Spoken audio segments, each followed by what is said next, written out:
Good night, Lowndes County. My name is April Rump, and I'm a kindergarten teacher at Central Elementary School. Tonight, we will read a story called The Back of the Bus.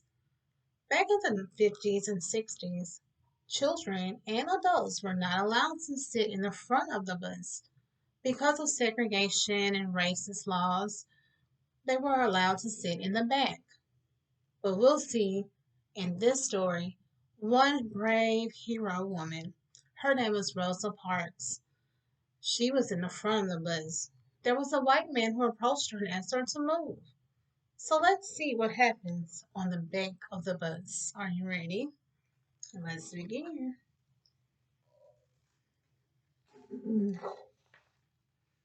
Back of the Bus by Aaron Reynolds.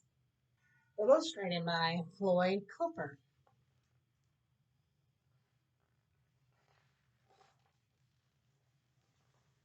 This story took place in December 1st, 1955, in Montgomery, Alabama. Are you familiar with Montgomery, Alabama? Maybe you and your mom and dad have gone there, or some of your relatives. Well, this is where the story takes place. It's called the setting, when the story takes place. Winter's here in Montgomery, but I got the window down and a warm breeze blowing in as Mama and me hug down Cleveland Avenue on the big old bus. We're sitting right where we're supposed to, way in the back. They were not allowed to sit in the front of the bus. They had to go all the way to the back of the bus.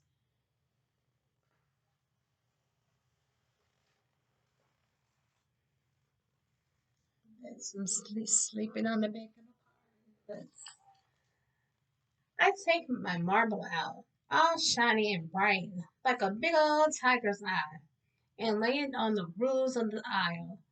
The bus slows down, and that marble rolls and rolls. But a dark hand jumps out from a seat up front and grabs my marble good.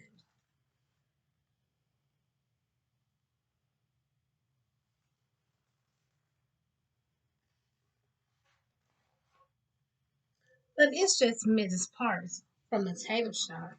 She looks back, smiling, flings a wink at me, and sets that marble back on its groove. That bus takes off again, and my marble comes right back to me like I got it on a string. Mama shakes no at me, and I hold it snug in my hand. She's got them worked all day eyes, but she's got her strong chin on. That means she's been working all day and she's tired, but she's still mama.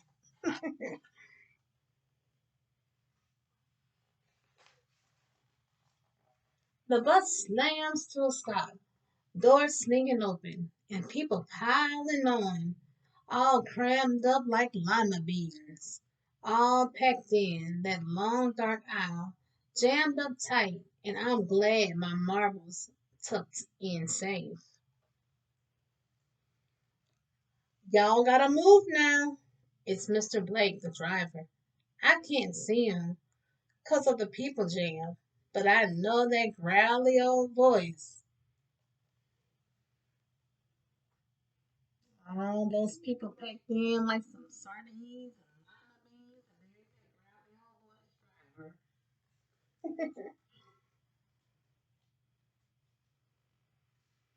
So, boys and girls, let's look at this page just for 1 second. We can see all of the white people are sitting in the front. And then if you look towards the back of the bus, that's where all the colored people or black people were considered to sit. So they could not sit at the front. They had to sit at the back.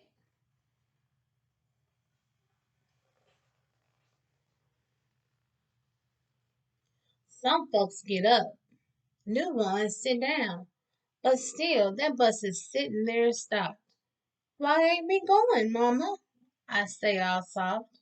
Hush, child, she says. And I do. Somebody's talking back, but I can't hear the words. Just Mr. Blake saying, I'm gonna call the police now.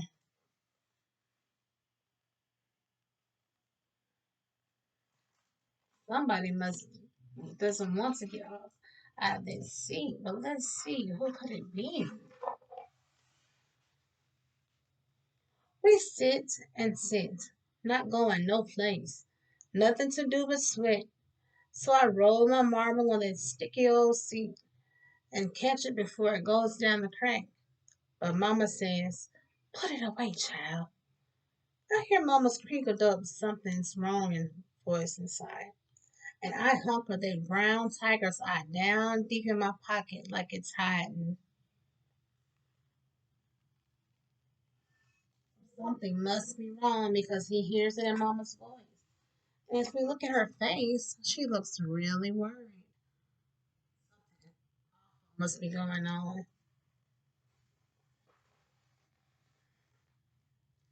Some folks look back, giving us angry eyes. We do something wrong, Mama? I say out loud. No, we ain't, she says. But I ain't sure, 'cause I'm not getting shaky legs.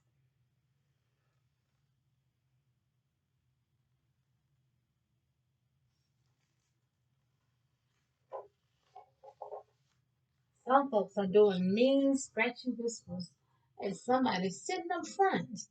And then I see who it is from way in back. Mrs. Parks. That's who. She don't belong up front like that. And them folks all know it. She's sitting right there. Her eyes all fierce like a lightning storm. Like maybe she does belong up there. And I start thinking maybe she does too.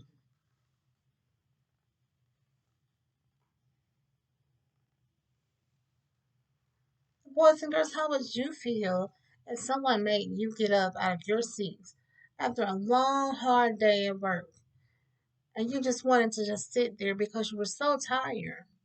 Well, that's what was going on. And there was a white man who wanted that seat real bad, and he wanted her to get up out of that seat. Let's see what happens. 15 whole minutes we sit, but it feels like a big bunch more. That breeze is long gone, and I want me a drink real bad. But then the police comes. He walks right on my bus. I'm all shaky inside now. Them lima bean people spread aside, and he stops at that way up front seat. What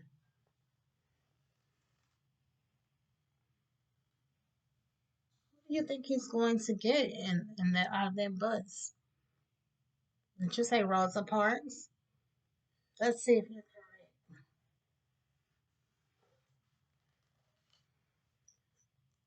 Why won't you move and give this man your seat?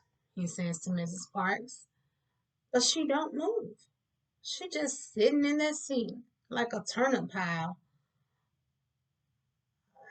I don't think I should have to stand up, she says. Oh, why do you push us folks around? Her voice is all soft, but she's got on her strong chin too, just like Mama's. All she wanted to do was just sit there and ride the bus home. That policeman clicks the metal things on her hands, the handcuffs, quick and loud, like the screen door slamming, and off the bus they go. He's taking her to jail all because she did not want to give up her right to sit on the front.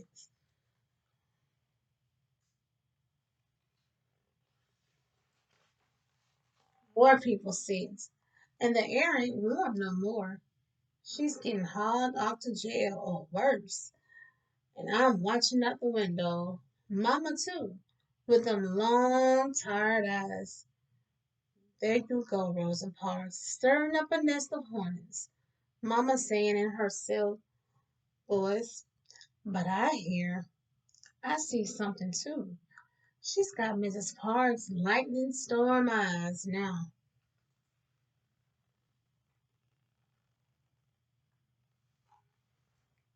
Mama knew she was in trouble. We in trouble, Mama? I say all soft. No, we ain't, she says. Don't you worry none. Tomorrow all this'll be forgotten.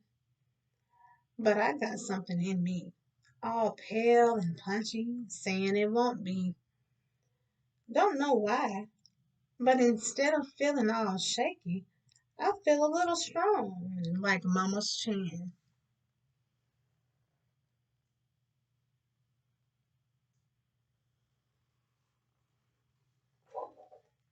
I take out my marble and I start to hide it in my squeezy tight fist.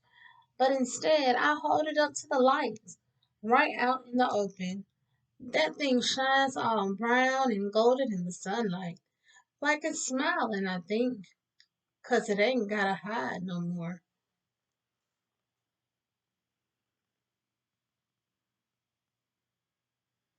Maybe, just maybe, Rosa Parks going to jail and not giving up her bus means that they don't have to sit in the back anymore. And boys and girls, because of her, we don't have to sit in the back of the bus anymore. We can sit wherever we want. And people just like Martin Luther King and Rosa Parks fought for us to not have to sit in the back of the bus. I hope you guys enjoyed this read tonight. Good night, Lowndes County, and be safe.